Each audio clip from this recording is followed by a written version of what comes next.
Assalamualaikum warahmatullahi wabarakatuh. Halo semuanya, jumpa lagi dengan saya Siska di channel YouTube Cerita Siska Official. Pada kesempatan kali ini, saya akan membawakan sebuah cerita horor yang pastinya menarik untuk didengar. Simak video ini sampai tuntas, pasang headset baik-baik, tarik selimut, dan mari kita dengar kisah horor berikut ini. Jadi pada kesempatan kali ini saya memiliki narasumber, yang mana narasumber saya itu adalah Mbak Nila. Dia menceritakan tentang kejadian yang pernah dia alami, yaitu terkena santet teluh gantung jodoh sampai dia gagal menikah sebanyak 3 kali. Jadi cerita lengkapnya itu awal mulanya Mbak Nila ini memiliki mantan. Mantannya ini sangat overprotektif ke Mbak Nila. Sampai overprotektifnya itu mantannya itu suka ngatur-ngatur deh. Mbak Nila mau pergi kemana, mau makan apa, dia ada di mana, harus tahu. Sampai suatu ketika, meskipun dalam keadaan masih cinta itu, Mbak Nila itu merasa terkekang dengan sang pacar ini. Akhirnya 2 tahun pacaran, Mbak Nila memutuskan untuk menyudahi hubungan dengan mantannya ini. Si mantan menolak karena memang mantannya ini sangat mencintai Mbak Nila. Namun Mbak Nila bersikukuh untuk kita sudahi saja hubungan ini karena kamu sangat toksik. Aku pun tidak bisa terus sama kamu karena memang aku bukan orang yang suka diatur-atur dan juga tidak bisa seperti yang kamu inginkan, katanya Mbak Nila. Namun sang mantan bukannya malah bisa diajak ngomong, tapi malah dia marah.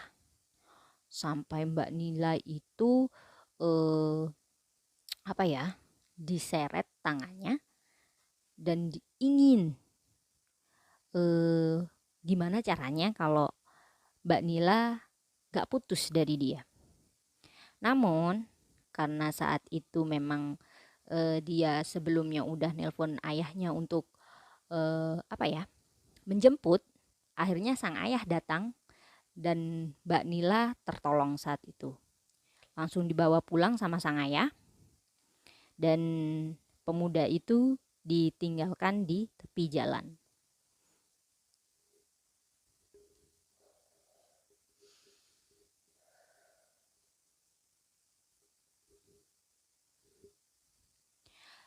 Setelah putus dari pemuda itu, Mbak Nila 1 tahun itu menjomblo.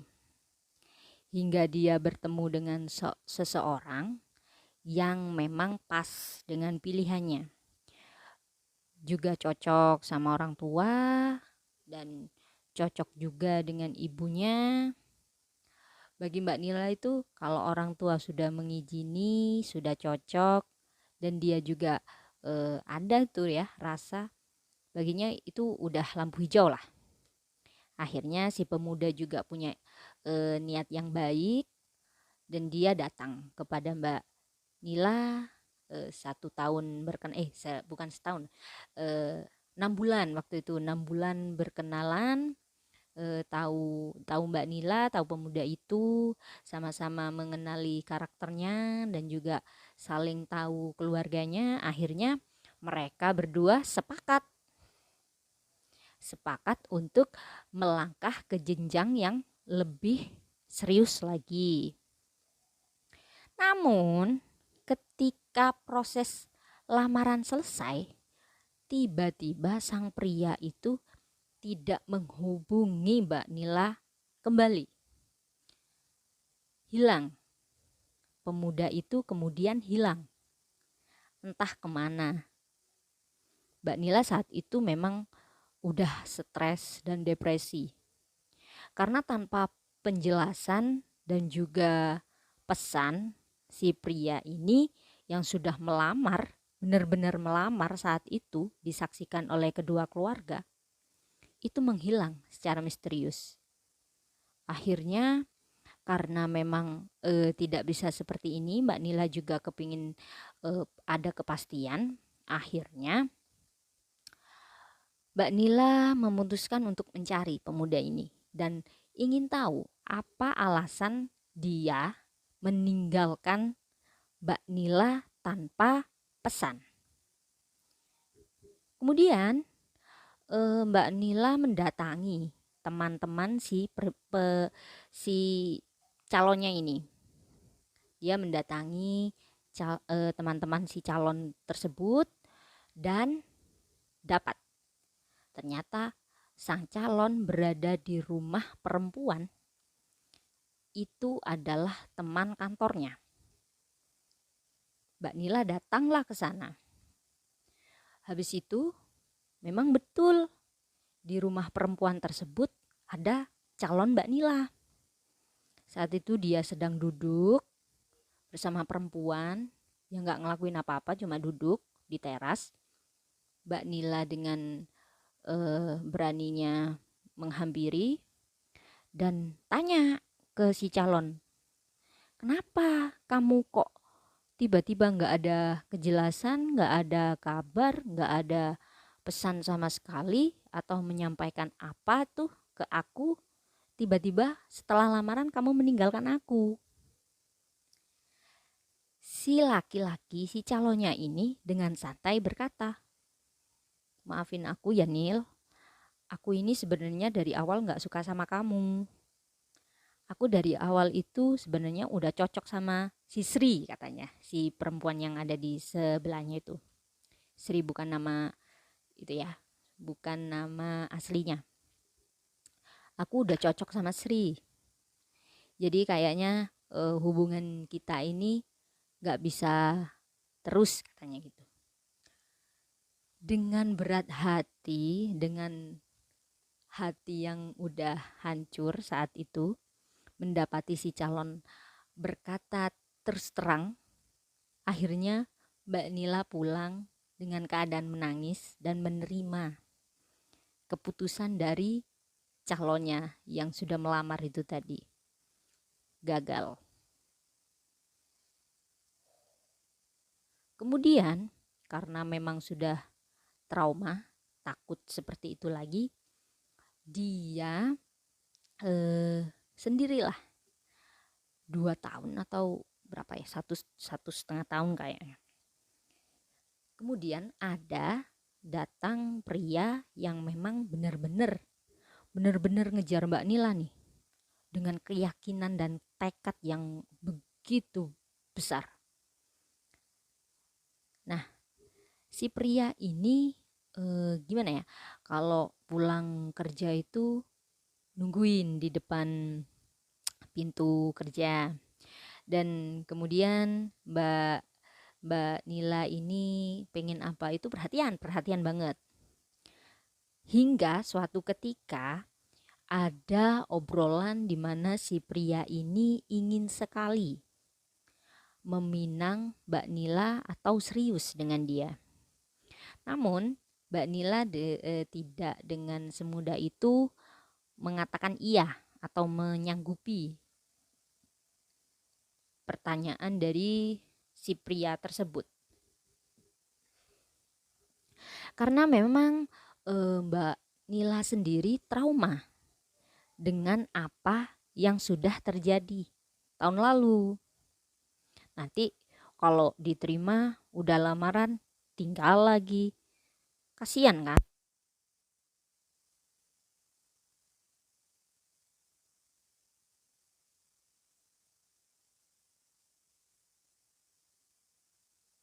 Dengan keputusan yang berat, Mbak Nila hanya menjawab kepada pria tersebut bahwa dia ingin mempertimbangkan dahulu ajakannya.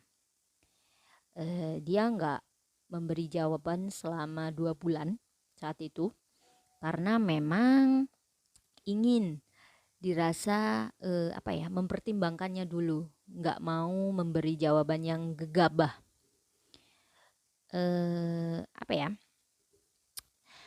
Akhirnya dia memberanikan diri untuk berkata ke ayahnya, dan sang ibu juga meresponnya dengan oke, tidak apa-apa, aku ikhlas kalau memang ada yang mau meminangmu dengan serius.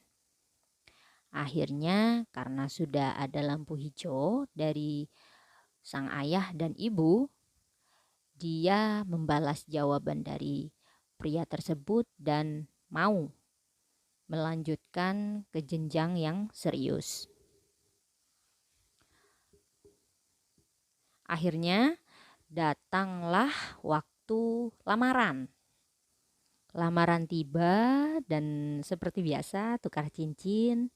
Saat itu Mbak Nila juga udah berdoa, ya Allah semoga gak ada halangan lagi seperti tahun kemarin, tahun-tahun sebelumnya kayak gitu. Semoga dia jodoh terakhir aku yang dipilih Tuhan, memang dipilih-pilih Tuhan untuk aku saat ini dan selamanya. Doa Mbak Nila seperti itu. Ternyata setelah lamaran terjadi lagi. Si pria itu hilang entah kemana. Mbak Nila udah setengah terkejut, setengah udah paham, setengah bingung juga, kok kayak gini lagi pikirnya. Akhirnya dengan berat hati lagi dia mencari tahu si calon ini kemana gitu. Akhirnya dia datang ke keluarganya dan meminta penjelasan kemana terakhir kali calonnya ini ada gitu. Katanya, kata sang ibu dari calon ini, dia izin untuk pergi ke rumah saudara. Setelah izin pergi ke rumah saudara, udah nggak ada kabar sama sekali. Akhirnya Mbak Nila dengan berat hati juga meminta alamat saudara ini ya. Terus dia ingin nyamperin nih si calon tersebut. Saat itu memang ibu si calon dan ayah si calon ini ingin ikut, tapi Mbak Nila melarangnya karena memang udahlah Bu, Pak, ini aku selesaikan dulu, nanti semisal udah ada keputusan dari anak bapak dan ibu, mungkin aku serahkan kembali kepada bapak ibu, itu aja. Katanya seperti itu. Akhirnya dengan berat hati Mbak Nila pergi ke alamat saudaranya. Di sana, di tempat saudaranya itu, dia nemuin calonnya tuh sedang main layangan. Dia bermain dengan anak-anak sekitar di sana. Mbak Nila dengan perasaan aneh, ini kenapa sih calon aku kok aneh-aneh gini? Dia juga nggak sedang bersama perempuan, nggak dengan siapa-siapa, nggak ada hal-hal yang mencurigakan lah ya, kalau dia itu menyukai perempuan lain kayak gitu. Mungkin dia sedang trauma aja kayak gitu, masih berpikir baik lah ya Mbak Nila. Akhirnya dia nyamperin tuh dia yang main layangan itu, calonnya yang main layangan itu. Terus ditanya, kamu ngapain di sini? Kamu masih ada masalah? Kamu ada masalah emang sampai segitunya matiin handphone, sosial media nggak aktif, terus nggak mau bales WA aku selama berapa bulan ini, kenapa? Katanya gitu.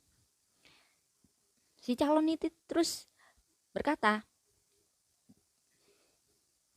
maaf ya Nil, kayaknya aku nggak bisa deh lanjut dengan hubungan ini. Dengan gampangnya dia bilang kayak gitu. Aku yang mendengar kisahnya aja shock. Mbak Nila dengan kaget, setengah kaget juga setengah bingung. Kenapa orang-orang bisa berubah secepat itu? Dia tanya, loh emang aku punya salah apa? Kok sampai kamu mau meninggalkan aku dan mau memutuskan hubungan ini? Si calon ini berkata, enggak, kayaknya aku sadar diri deh. Aku enggak cocok sama kamu, katanya gitu. Bingung lah Mbak Nila, loh kita udah sepakat, kita udah lamaran, kita udah mempertimbangkannya sematang mungkin. Gak mungkin lah aku bakalan gak menerima kekuranganmu, dan kamu juga gak akan mungkin gak menerima kekuranganku. Pikirnya Mbak Nila seperti itu. Tapi saat itu calonnya bilang, enggak Nil, aku gak bisa terus sama kamu. Kayak wajahnya itu katanya kayak males gitu loh ngelihat Mbak Nila. Dan Mbak Nila sendiri juga ya gimana, mau maksa orang ya nggak bisa. Akhirnya dengan berat hati dan saat itu sambil menangis dia pulang dan menerima keputusan si calon bahwa dia menyudahi hubungan itu. Lamaran kedua gagal. Oke, dengan 2 kali dia gagal dengan hubungan, akhirnya dia menjomblo lagi nih. Menjomblo lagi dan dia sudah nggak mau mikirin untuk ke hal itu ya. Jadi dia fokuskan untuk kerja dan mengejar karir. Hingga suatu hari datang pemuda yang sangat berwibawa. Dia juga bagus orangnya dan juga laki-laki berkarir juga, tampan dan juga berduit. Terlihat kaya lah katanya Mbak Nila. Dan beberapa bulan terakhir dia mendekati Mbak Nila hanya untuk sekedar ngobrol lah ya sebelumnya. Dia ngobrol sama Mbak Nila, ngajak dia makan siang, ya kayak biasanya lah kayak gitu. Orang yang mau PDKT. Nah, di suatu hari si cowok ini mengatakan sesuatu yang Mbak Nila sendiri juga bingung. Gimana gitu loh. Udah takut, udah khawatir, pokoknya perasaan campur aduk itu udah ada di pikirannya ya, di dalam hatinya juga kayak gitu. Udah takut juga. Nah, si cowok ini mengatakan bahwa dia ingin serius dengan Mbak Nila. Tetapi karena sudah mengalami 2 kali gagal nih, dia kemudian nggak ngomong ke ayahnya dan juga nggak memberi jawaban kepada si laki-laki ini. Dia hanya tersenyum dan tidak menjawab apapun. Hingga dia Mbak Nila ini niteni itu ya, kayak mempelajari. Ini biasanya jedanya beberapa bulan kayak gini tuh bakalan aneh kayak gitu. Bakalan ganti nih karena yang sebelumnya itu udah seperti itu gitu katanya. Akhirnya sama Mbak Nila setelah si cowok ini mengatakan hal yang serius itu, malamnya itu dia sholat tahajud. Sholat tahajud, meminta kepada Allah, ya Allah, kalau memang ini jodohku tolong dekatkanlah, kalau memang enggak ya udah nggak apa-apa, kita berteman aja. Tapi kalau memang ada sesuatu katanya, tolong tunjukkan ya Allah kepadaku seterang-terangnya, sejelas-jelasnya. Begitu kata Mbak Nila di doa sholat tahajudnya. Keesokan harinya tiba-tiba si laki-laki yang udah ngomong serius ini waktu berpapasan pulang kerja ya, itu ditemui oleh Mbak Nila sedang bergandengan tangan dengan perempuan lain. Mbak Nila shock. Oh, mungkin jangan-jangan ini orang nggak bener nih, laki-laki nggak bener nih, kayak gitu katanya Mbak Nila. Dan saat itu karena memang Mbak Nila juga nggak baper orangnya, disapalah di jalan. Wah, kamu udah punya pacar ya ternyata gitu. Sekedar basa-basi. Terus si perempuan yang digandeng sama si laki-laki ini ngomong, loh, aku bukan pacarnya, aku istrinya katanya. Shock lah Mbak Nila saat itu, ya Allah. Kenapa kok ujianku sangat besar sekali kayak gini? Akhirnya dia mikir, ya Allah, aku sampai 3 kali kayak gini, diginin sama laki-laki. Akhirnya dia bercerita kepada teman sekantornya bahwa dia mengalami hal yang sangat rumit ini. Dan si teman yang bernama Lila menyarankan bahwa kamu coba deh ikhtiar datang ke Pak Ustadz kek atau ke orang pintar hanya untuk menanyakan aja apakah ada yang salah di dalam dirimu kayak gitu. Si Lila ini menyarankan untuk Mbak Nila pergi ke orang pintar untuk menanyakan ya. Akhirnya Mbak Nila dengan berat hati mengatakan bahwa aku ini nggak punya kenalan orang pintar, aku juga nggak ngerti dunia-dunia kayak gitu gitu katanya. Akhirnya ada saran dari Mbak Lila untuk pergi ke salah satu apa ya, orang yang memang ngerti hal-hal seperti ini gitu di daerah sana lah ya, di daerah tempat tinggalnya nggak jauh. Memang orang ini terkenal bisa melihat orang gitu katanya, bisa mendeteksi penyakit orang, entah itu orangnya kenapa kayak gitu. Akhirnya Mbak Nila menyanggupi atau mau menerima tawaran dari Mbak Lila tersebut. Akhirnya sepulang dari kerja, Mbak Lila dan Mbak Nila pergi ke rumah orang pintar tersebut. Di sana Mbak Mbak Nila tanya, Pak, sebenarnya aku ini kenapa? Ternyata di sana itu, Mbak, mohon maaf sekali, sepertinya kamu itu kena santet teluh gantung jodoh. Loh, apa itu santet? Apa itu? Kok aku nggak sakit ya? Aku nggak seperti orang-orang yang kena santet lainnya yang perutnya besar, terus sakit yang nggak sembuh kayak gitu. Terus si orang pintar itu berkata, lah, kamu gagal berkali-kali kayak gini ini masa nggak curiga?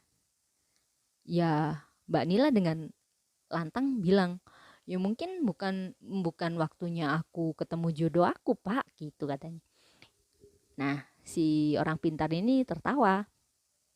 Hahaha, iya betul, karena memang mungkin Allah lebih tahu mana orang yang tepat, mana yang orang yang salah, dan mana yang sedang ada masalah gitu katanya. Akhirnya si orang pintar ini ngasih tahu, banyak kalau pulang nanti rumahnya jangan lupa disolawatin nih 3 kali.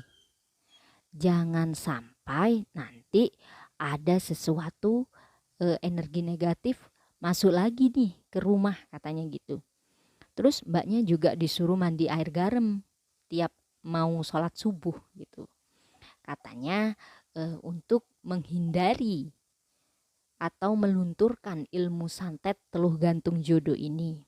Tapi karena ikhtiar atau mencari obat, Mbak Nila menyanggupi syarat dari orang pintar tersebut.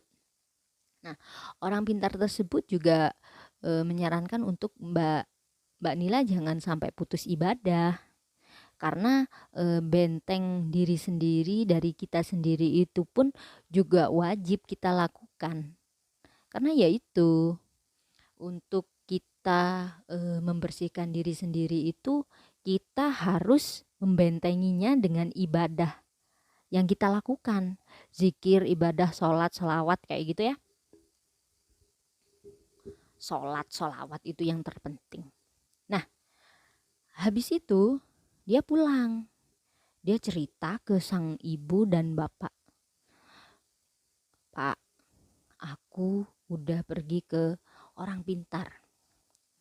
Orang pintar itu bilang katanya aku itu kena santet teluh gantung jodoh. Sang ayah kaget. Ya Allah, makanya kamu beberapa kali dilamar orang sampai gagal. Karena aku dari awal itu udah mikir nggak enak dok untuk kamu, katanya gitu. Tapi bapak sama ibu itu milih diam karena ingin menghargai hatimu atau menghormati kamu kayak gitu. Aku nggak mau ngomong macem-macem, nanti kamu jadi kepikiran dan sakit kayak gitu. Tapi kalau hal aneh memang udah bapak ibu rasakan dari awal kayak gitu katanya. Nah setelah itu setelah diberi saran untuk datang ke orang pintar itu, dan dia juga sholat tahajud tanpa niat apapun selain sembuh dan sehat. Ibadah juga dia kengkengin, dia nggak males juga dalam ibadah, zikir juga, sholawat. Akhirnya 2 tahun kemudian dia bertemu dengan salah seorang yang memang rada pendiam nih. Nggak tahu kenapa saat itu dia dengan lantang langsung ngajak Mbak Nila menikah. Dia takut nih, Mbak Nila udah takut saat itu. Gimana ya diterima atau enggak, nanti takutnya ini udah 3 kali nih aku gagal katanya gitu. Terus si laki-laki ini bilang, kenapa kamu kok diam, mikir apa, kamu nggak percaya sama aku katanya.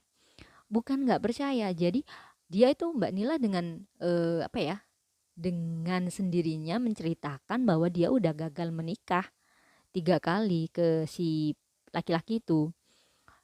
Nggak tahu kenapa setelah menceritakan semua itu Mbak Nila seakan beban beban hidup, bebannya yang saat itu tuh hilang. Si laki-laki itu juga paham lah, menangkap apa yang Mbak Nila rasakan, Mbak Nila khawatirkan saat itu. Akhirnya dia bersedia untuk langsung menikah. Jadi lamaran langsung menikah, diminta langsung menikah. Akhirnya setelah si laki-laki itu mengatakan untuk ingin langsung menikah, si Mbak Nila ini masih ragu dalam hatinya. Kemudian dia sholat tahajud malam dan dia tidak meminta apapun selain ketenangan hati. Akhirnya setelah itu keesokan harinya saat bangun tidur subuh ya, mau sholat subuh itu, nggak tahu kenapa hatinya itu tenang sekali, tenang dan nggak ada pikiran apa-apa saat itu. Dan datanglah hari H di mana sang pria memang melakukan hal itu. Sang pria melamar Mbak Nila dan kemudian mereka menikah. Dan alhamdulillah sampai sekarang dia sudah dikaruniai oleh 3 anak. Kemudian setelah itu aku menanyakan sesuatu. Bagaimana Mbak kok bisa Mbak bisa terkena santet teluh gantung jodoh ya saat itu? Dia menceritakan bahwa memang saat itu dirinya itu memang sangat sulit untuk apa ya, kayak beribadah. Jadi dia itu seperti tidak ada gerakan atau hal baik dalam hatinya atau pikirannya untuk beribadah. Akhirnya saat itu dia pikir-pikir ulang, oh iya saat itu memang hatinya Mbak Nila nih saat itu lebih ke apa ya, tidak percaya dengan hubungan, tetapi dia memikirkan mantan yang pertama itu tadi yang dia yang dia tinggal dan toksit itu. Dan kemudian selama gagal untuk menikah ini dia selalu dimimpiin oleh si mantan tersebut.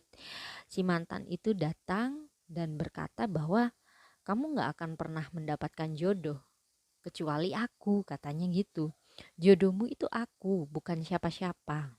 Kamu tidak akan pernah mendapatkan jodoh sampai kapanpun, katanya. Dan mimpi itu dia dapati berulang kali, nggak hanya satu atau dua kali ya. Hampir sering bermimpi seperti itu. Mimpi yang sama datang berulang kali, kayak gitu. Selama masa dia 3 kali gagal menikah. Nah, setelah dia menikah dengan yang terakhir ini, mimpi itu udah tidak ada lagi dan dia memperkuat ibadah dan benteng diri dari dirinya sendiri dengan tidak meninggalkan sholat, sering zikir, dan juga jangan sampai berpikiran negatif kayak gitu. Jadi untuk itu ambillah pesan dari kisah ini, dari kisahnya Mbak Nila, bahwa tidak semua orang bisa menerima dengan keputusan kita. Seperti Mbak Nila itu tadi, dia ingin putus dengan si mantan yang awal ya. Tetapi ternyata keputusan Mbak Nila itu tidak bisa diambil nih atau diterima oleh sang mantan. Akhirnya sang mantan merasa sakit hati karena memang Mbak Nila saat itu juga tidak minta maaf kepada sang mantan waktu itu. Langsung ditinggal dengan alasan si mantan itu toksik. Akhirnya si mantan ini sakit hati, iri. Bukan iri sih, sakit hati ke udah gelap dengan cinta ke Mbak Nila, dan dia ingin melakukan segala cara agar Mbak Nila ini bisa jatuh ke dalam pelukannya. Nah, saat menikah dengan yang terakhir nih, katanya si itu suaminya ini, si mantan yang pertama itu datang ke acara pernikahannya. Ya saat itu Mbak Nila juga dengan senang hati dong menerima dia sebagai tamu undangan walaupun nggak diundang saat itu. Si mantan ini datang, dan saat di Kuadi nih, datang ke jalan di Kuadi dan salaman sama si suami Mbak Nila nih, dia membisikkan sesuatu di telinga Mbak Nila. Katanya gini, "Selamat, kali ini aku yang kalah." Kaget dong, ya ampun. Dia memang benar-benar jahat saat itu, tapi ya udah, karena memang sudah selesai dan Mbak Nila juga sudah melewati semua itu, akhirnya dengan ikhlas dia ingin melangkah ke masa depan yang bahagia dengan sang suami, dan alhamdulillah sekarang sudah dikaruniai 3 orang anak. Dan seperti itulah cerita lengkap Mbak Nila yang mengalami kejadian yaitu terkena santet teluh gantung jodoh. Karena memang apapun masalahnya, pasti Allah itu mempunyai jalan keluar atau memberikan jalan keluar untuk kita. Karena memang Allah tidak akan menguji hambanya di luar batas kemampuannya. Sekian cerita dari Mbak Nila. Jangan lupa pantau terus video-video cerita dari saya yang lain. Saya akhiri. Assalamualaikum warahmatullahi wabarakatuh. Selamat malam.